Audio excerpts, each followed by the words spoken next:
सो आज हम देखने वाले हैं फ्यूल्स के बारे में। ठीक है, तो फ्यूल क्या होते हैं? फ्यूल क्या होते हैं?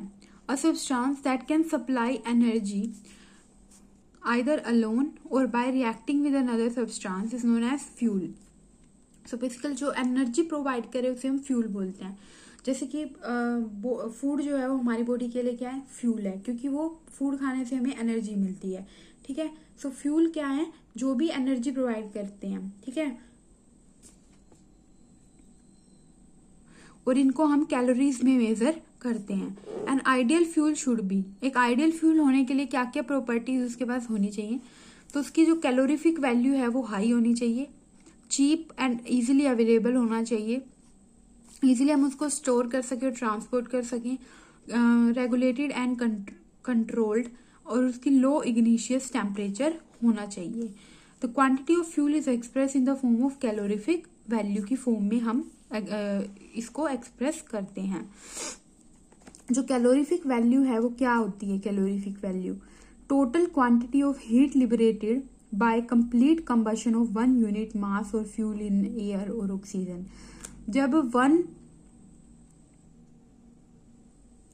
जो एक यूनिट मास फ्यूल जो है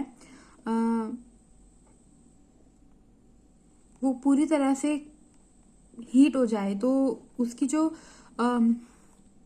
जब एक यूनिट मास ऑफ फ्यूल जो है वो पूरी तरह से कंबशन पूरी तरह से जब हीट हो जाए तो उसमें से कितनी एक टोटल क्वांटिटी निकली हीट की, उसको हम बोलते हैं उसकी कैलोरीफिक वैल्यू। ठीक है, कैलोरीफिक वैल्यू जो है फ्यूल्स की उसको हम एक्सप्रेस करते हैं किसमें? इसमें, या फिर ब्रिटिश थर्मल यूनिट BTU के अकॉर्डिंग पर क्यूबिक फुट में। ठीक है, ये देख लेना। फ्यूल जो है वो सॉलिड भी हो सकते हैं जैसे वुड और चारकोल, लिक्विड भी हो सकते हैं जैसे कि kerosene oil, petroleum, alcohol etcetera, और गैसेस भी हो सकती हैं जैसे कि water gas, producer gas, coal gas, oil gas, natural gas, gobar gas, LPG etcetera. However gaseous fuel जो है उनको बेस्ट फ्यूल माना जाता है। ठीक है, गैसियस फ्यूल को बेस्ट फ्यूल माना जाता है। फिर ये इंपॉर्टेंट है आपके पास, वाटर गैस क्या होती है? और इसको याद रखना कि ये पूछेंगे कि सिन गैस किसको बोला जाता है? वाटर गैस को, या फिर वाटर गैस किसको बोला जाता है? सिन गैस को, जिसका अदर नेम है। It is a mixture of carbon. क्या होता है सिन गैस? और ये डायरेक्ट पूछा जाएगा कि वाटर गैस का फॉर्मूला क्या है? तो CO plus H2, carbon monoxide plus hydrogen H2 के मिक्सचर को बोला जाता है सिन गैस या वाटर गैस। ठीक है, और ये हमें कैसे मिलती है? By the action of steam on a red hot coke at 1000 degree Celsius. तो बेसिकली कार्बन जब वाटर के साथ रिएक्ट करता है तो ये बनाता है वाटर गैस। फिर नेक्स्ट है प्रोड्यूसर गैस क्या होती है? प्रोड्यूसर गैस क्या होती है? ये मिक्सचर है CO और N2 का। ठीक है, ये था CO और H2 का। Producer gas is a mixture of CO and N2, और इसको हम कैसे प्रिपेयर करते हैं? By burning Coke in a limited supply of air. Coke को बर्न करते हैं और लिमिटेड, मतलब वहां पर एयर जो है वो लिमिटेड अमाउंट में ही हम सप्लाई करते हैं। ये सबसे चीपेस्ट गैसियस फ्यूल है। इसकी जो क्लोरीफिक वैल्यू है वो ज़्यादा नहीं है, because it has a large proportion of nitrogen, तो इसी वजह से इसकी कैलोरीफिक वैल्यू इतनी ज़्यादा नहीं है। नेक्स्ट है कोल गैस। कोल गैस क्या होती है? ये मिक्सचर है किसका? H2, CH4 एंड CO का, एंड अदर गैसेस जैसे कि N2, C2H4, O2, इन सब का मिक्सचर है। ठीक है, तो इसको हम ऑब्टेन करते हैं by destructive distillation of coal at about 1000 degree Celsius. फिर है ऑयल गैस। ऑयल गैस किस किस का मिक्सचर है? H2, CH4, C2H4, CO and other gases like carbon dioxide, और इसको हम ऑब्टेन करते हैं by thermal cracking of kerosene oil, और इसको यूज करते हैं हम लेबोरेटरीज में। तो इनका ये याद रख लेना कि कौन सी गैस किस किस से बनती है, ये पूछा जा सकता है। गोबर गैस जो है वो CH4, CO, H2 से बनती है, और ये हमें कैसे मिलती है, जब हम गोबर को फर्मेंटेशन करते हैं उसकी एयर की अब्सेंस में, ठीक है। और इसको हम यूज़ करते हैं डोमेस्टिक फ्यूल की तरह विलेजेस में, ठीक है। चूल्हे होते हैं ना, उनमें यूज़ करते हैं।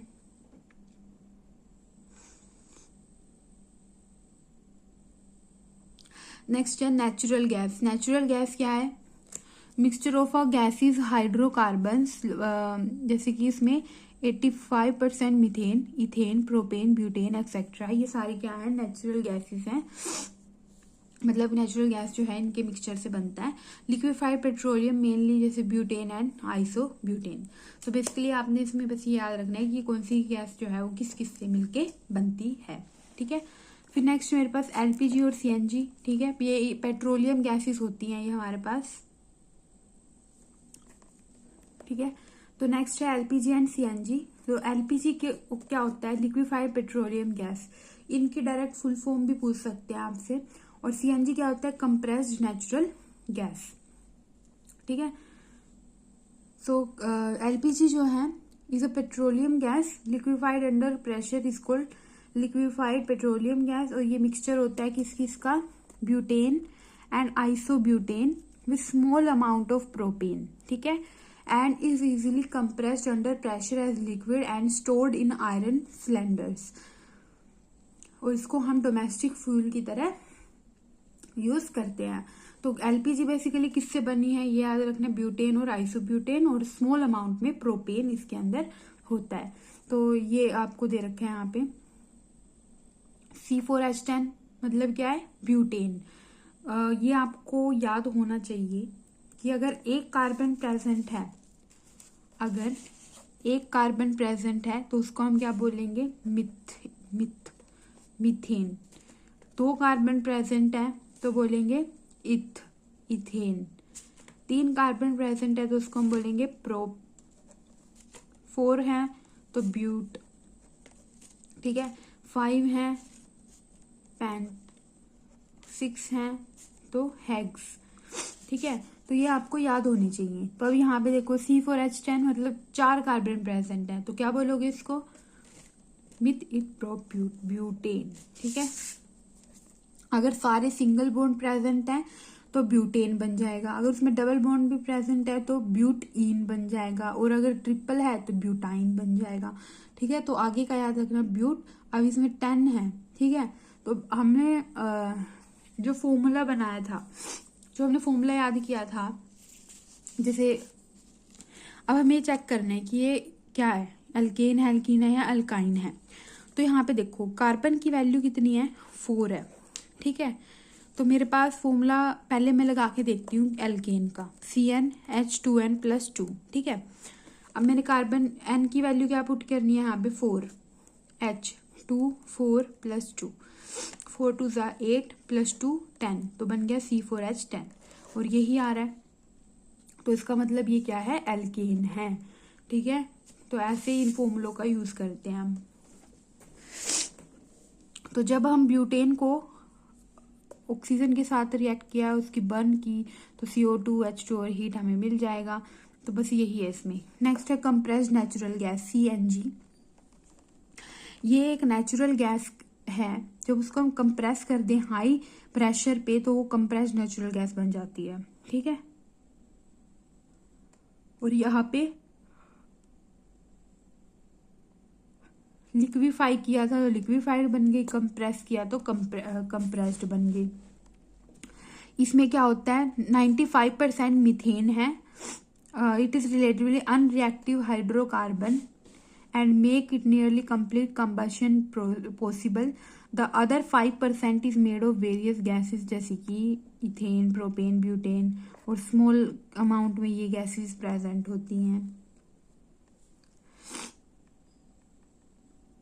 और जो CNG है उसको एक बेटर फ्यूल माना जाता है then gasoline for running buses, cars. इनमें CNG को बेटर माना जाता है, ठीक है, क्योंकि बेसिकली ये पोल्यूशन नहीं करते हैं, ठीक है। फिर नेक्स्ट है नॉकिंग एंड ऑक्टेन नंबर। ये क्या होता है? तो metallic sound produce due to irregular burning of fuel को हम बोलते हैं नॉकिंग, ठीक है। जो मेटेलिक साउंड प्रोड्यूस होती है जब फ्यूल की बर्निंग हो, इरेगुलर बर्निंग हो, तो उसको हम नोकिंग बोलते हैं। The knocking lowers the efficiency of A engine and result in a loss of energy. ठीक है,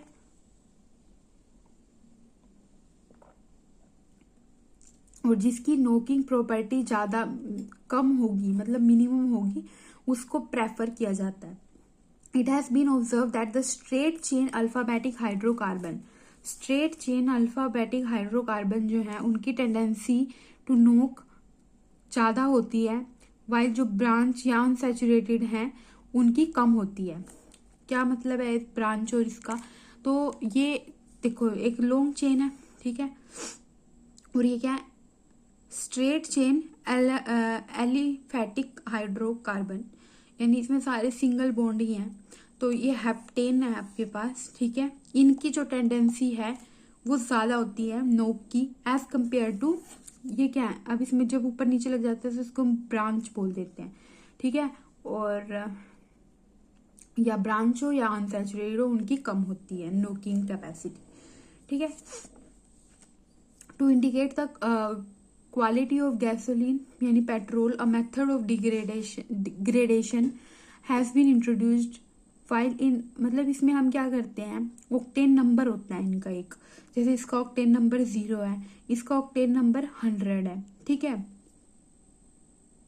ठीक है, तो जो नोकिंग कम करेगा, ठीक है, या जो जिसकी नोकिंग टेंडेंसी जो है वो ज्यादा होगी उसका ऑक्टेन नंबर कम होगा।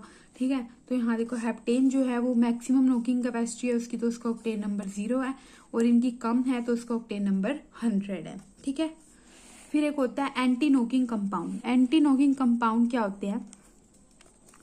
To reduce the knocking property और to improve the octane number of a fuel, chemical को ऐड किया जाता है तो वो एंटी नोकिंग कंपाउंड बन जाते हैं। ठीक है, एग्जाम्पल इसका याद रखना, TEL टेट्राइथाइल लैंड, ये एक बेस्ट एंटी लॉकिंग कंपाउंड है। फिर नेक्स्ट है सीटेन नंबर। सीटेन नंबर क्या होता है? ये किसका होता है? डीजल ऑयल्स का। Is the percentage of cetane by volume in a mixture of cetane and alpha methane naphthalene hexadecane has been assigned. Cetane number जो है वो 100 होगा, किसका? हेक्साडेकेन का। और अल्फा मिथेन नैप्थलीन जो है इसका सीटेन नंबर 0 है।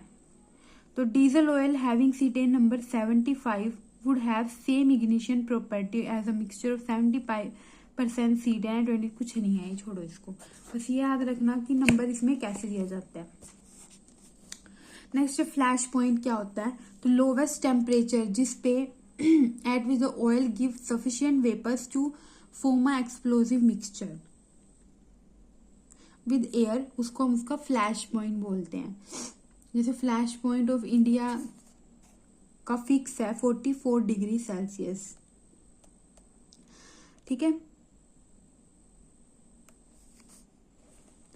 नेक्स्ट है कोयल। कोयल क्या है? On the basis of carbon percentage calorific value are 4 types of coal हमारे पास होते हैं। एक होता है पिट, एक होता है लिग्नाइट, एक होता है बिटुमिनस और एक होता है एंथ्रासाइट। तो 4 तरह के कोल हमारे पास होते हैं। पिट जो है वो लो ग्रेड एंड कोयल प्रोड्यूस हीट, ये देख लेना इनमें क्या है और इनमें कितनी कितनी परसेंटेज है और इनकी कैलोरीफिक वैल्यू दे रखी है। ठीक है, तो कुछ नहीं है इसमें, आपको बस ये याद होना चाहिए कि कौन सी में कौन कौन सा, जैसे कौन सी गैस में किस किस से मिलके बनी है, ये इंपॉर्टेंट है इसमें। ठीक है, और ये कोयल वाला ये भी याद कर लेना अच्छे से टेबल। ठीक है, ये भी इंपॉर्टेंट है। फिर नेक्स्ट हम पढ़ रहे हैं इसमें मेटलर्जी, इसमें ही पढ़ लेते हैं। तो मेटलर्जी क्या है? मेटलर्जी इस बेसिकली एक प्रोसेस है जिसमें हम एक्सट्रैक्ट करते हैं किसको? मेटल को in pure form from its ore. देखो जो हमें मेटल मिलते हैं वो ऐसे तो है नहीं कि हमें सीधा हमने ढूंढा और मेटल मिल गया, नहीं, वो हमें ओर की फॉर्म में मिलते हैं। ओर मतलब क्या है कि जिसमें मेटल और इम्प्योरिटी दोनों है, तो हम उसको अलग करते हैं मेटल को उसमें से, तो उस प्रोसेस को हम क्या बोलते हैं? मेटलर्जी। मिनरल्स। मिनरल्स क्या है? The compound of metal found in a nature. जो नेचर में हमें कंपाउंड ऑफ मेटल मिलता है उसको हम मिनरल बोलते हैं। ठीक है, अ मिनरल में बी अ सिंगल कंपाउंड और अ कॉम्प्लेक्स कंपाउंड, ठीक है। नेक्स्ट है ओर्स क्या होते हैं, the mineral from which metal can be economically and easily extracted, उसको हम ओर बोलते हैं, ठीक है। जिससे हम मेटल को एक्सट्रैक्ट करते हैं उसको हम ओर बोलते हैं।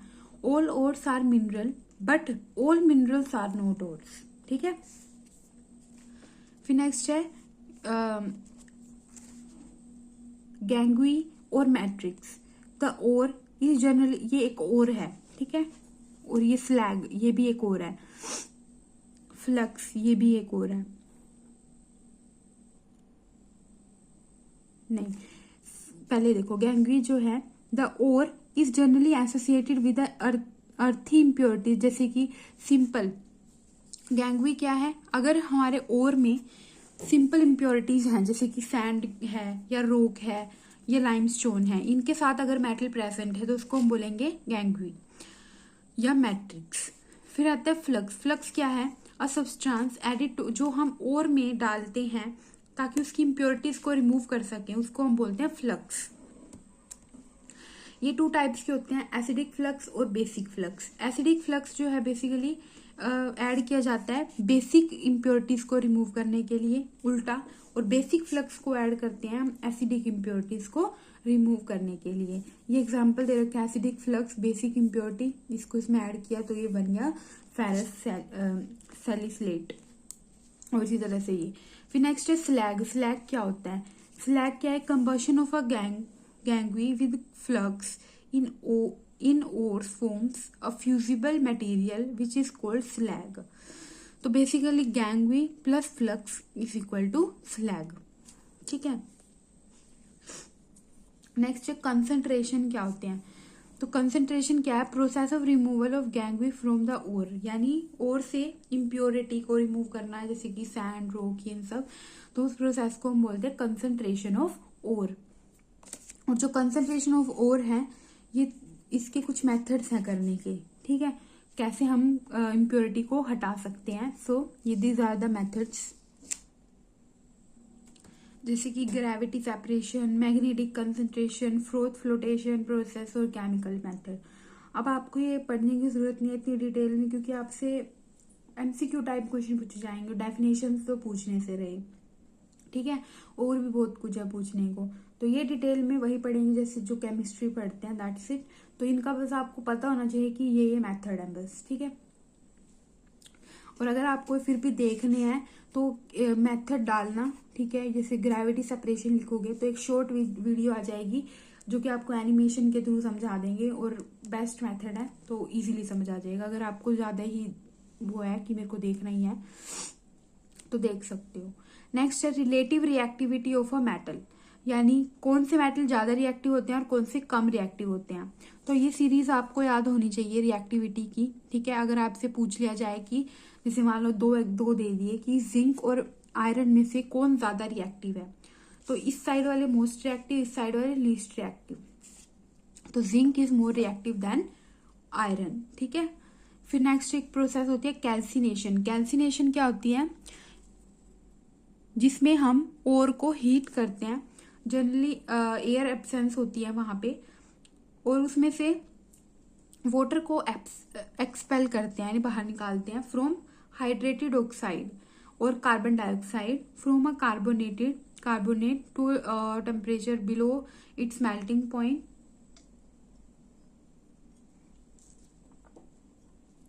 उसको हम बोलते हैं कैल्सिनेशन, ठीक है।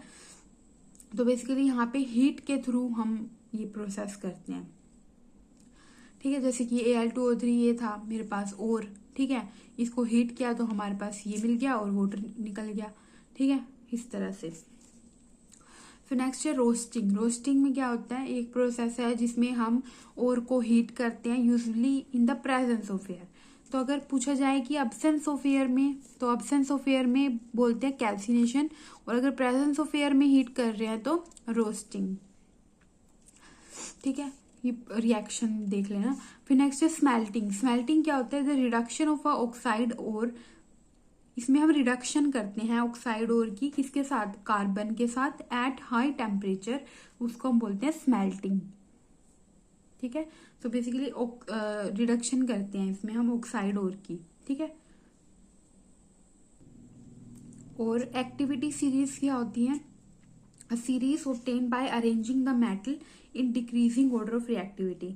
अगर हम मेटल्स को अगर आपको बोलें कि इनकी एक्टिविटी सीरीज बताओ, तो पता होना चाहिए एक्टिविटी सीरीज बोलते किसको है। तो बेसिकली हमें उनको रिएक्टिविटी के बेसिस पर डिक्रीजिंग ऑर्डर में अरेंज करना है, तो उसको हम उसकी एक्टिविटी सीरीज बोलते हैं। फिर नेक्स्ट यहाँ पर ये आपको सारे याद करने पड़ेंगे, ठीक है। और कुछ मोस्ट इंपॉर्टेंट है वो याद कर लेना। तो आपसे ये पूछा जाएगा कि सोडियम का ओर कौन सा है, ठीक है। तो जैसे एन मेटल दे देंगे और ओर पूछ लेंगे, या उसको केमिकल फॉर्मूला पूछ लेंगे, ठीक है। तो ये पूरी टेबल आपको अच्छे से देख लेना इसको। जैसे सोडियम है तो इसके ओर कौन कौन से हैं? चाइल्ड सोलपेटर, ट्रोना, बोरेक्स और कॉमन सोल्ट। इनसे हमें सोडियम मिल सकता है, ठीक है। तो ये 4 और है इसके। फिर इसी तरह से कैल्शियम के dolomite, calcite, gypsum, calcite, gypsum ये इंपॉर्टेंट है। फ्लोरोस्पर और ये एस्बेस्टस, ठीक है। एल्युमिनियम का बॉक्साइट बहुत बार पूछा जाता है, ठीक है। बाकी ये देख लेना सारे। फिर है पोटेशियम, इसी तरह से मैग्नीशियम, ये सारे आपको खुद ही याद करने हैं। तो इनको देख लेना कि कौन से मेटल का कौन सा ओर है। कुछ मोस्ट इंपॉर्टेंट होते हैं, वो आपको कैसे पता चलेगा? इसके बाद हम एमसीक्यू देखेंगे ना, ठीक है। तो उसके थ्रू आपको पता चल जाएगा कि कौन से मोस्ट इंपॉर्टेंट है जो बार बार रिपीट होते हैं एग्जाम में, उनको अच्छे से आप याद कर लेना। और इनको बस एक बार पढ़ लो, ठीक है। एक बार पूरी थ्योरी हो जाए, थोड़ी सी बची है, उसके बाद फिर एमसीक्यू करेंगे एक एक टॉपिक के, ठीक है। फिर नेक्स्ट है अलॉयज। अलॉयज क्या होते हैं? तो अलॉय जो है वो metallically intimately mixed solid mixture of 2 और more different elements, at least one of which is metal, ठीक है। अलॉय जो है वो होमोजीनियस होते हैं मोल्टन स्टेट में, but they may be homogeneous और हेट्रोजीनियस इन सॉलिड स्टेट।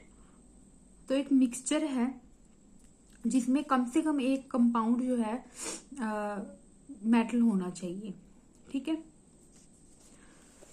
तो यहाँ पर कुछ इंपॉर्टेंट अलॉयज दे रखे हैं और उनके यूजेस क्या क्या हैं वो बता रखे हैं। जैसे ब्रास ब्रास क्या है? एक अलॉय है और बना किस से है? इसमें 70% कॉपर है और 30% जिंक है। और इससे हम बर्तन बनाते हैं। तो ब्रास के होते हैं ना। और फिर इसी तरह से ब्रोंज से हम क्या क्या बना सकते हैं? ब्रोंज के भी होते हैं बर्तन। तो कॉइन्स बना सकते हैं, बेल। तो इसमें क्या क्या है ये पूछ सकते हैं आपसे, ठीक है, कि ब्रास जो है वो किस किस से मिलके बना है, ब्रोंज जो है किस किस से मिलके बना है, ठीक है। तो ये सारा ये आपको खुद ही याद करना पड़ेगा, इसमें मैं क्या ही बताऊं। फिर नेक्स्ट है अमलगम। अमलगम क्या होती है? ये एक अलॉय है in which one of the component metal is mercury, जिसमें एक कंपोनेंट मरकरी होता है, उसको हम अमलगम बोलते हैं, ठीक है। अलॉय ही है ये भी एक। In alloy, the chemical properties of component element are retained, but their physical properties are improved, ठीक है।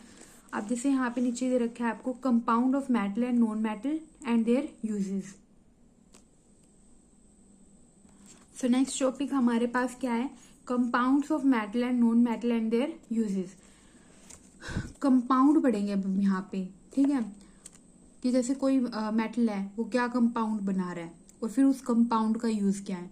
जैसे आपसे पूछ लिया जाए कि FeO फेरस ऑक्साइड का यूज क्या है, तो हम बोलेंगे कि इन ग्रीन ग्लास और फेरस सोल्ट।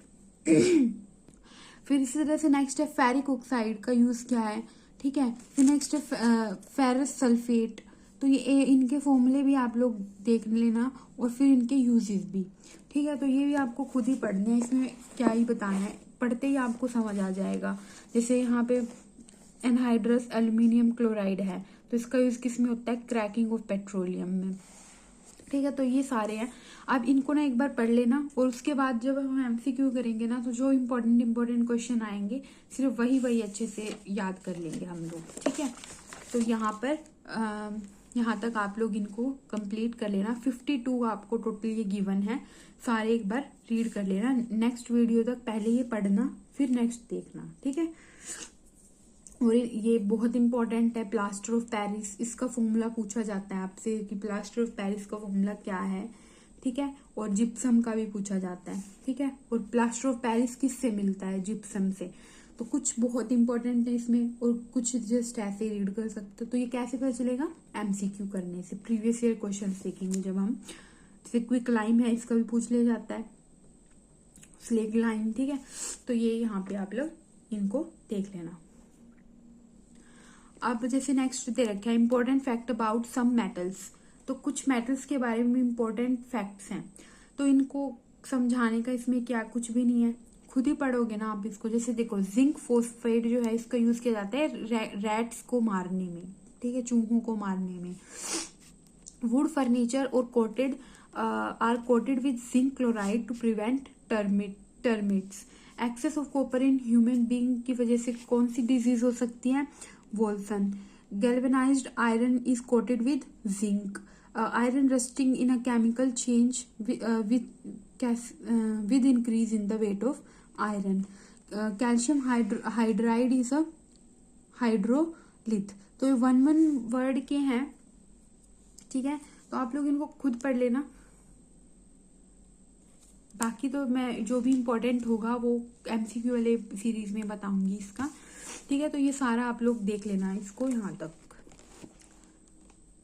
ठीक है। तो ये क्या है हमारे पास, कुछ इंपॉर्टेंट फैक्ट्स हैं ये मेटल्स के बारे में, ठीक है। तो ये सारे मेटल हैं। फिर नेक्स्ट हमारे पास आता है नॉन मेटल। तो नॉन मेटल्स के बारे में हम नेक्स्ट में करते हैं। तो अभी के लिए इतना ही, यहाँ तक आप लोग इनको पढ़ लेना। जस्ट एक बार रीड करना है खुद से, और इसमें समझाने का कुछ भी नहीं है, पढ़ते ही आपको समझ में आ जाएगा, ठीक है। और इम्पोर्टेंट के लिए देखना आप लोग एमसीक्यू वाले क्वेश्चंस। तो नेक्स्ट वीडियो में हम इसको ख़त्म कर देंगे, केमिस्ट्री को।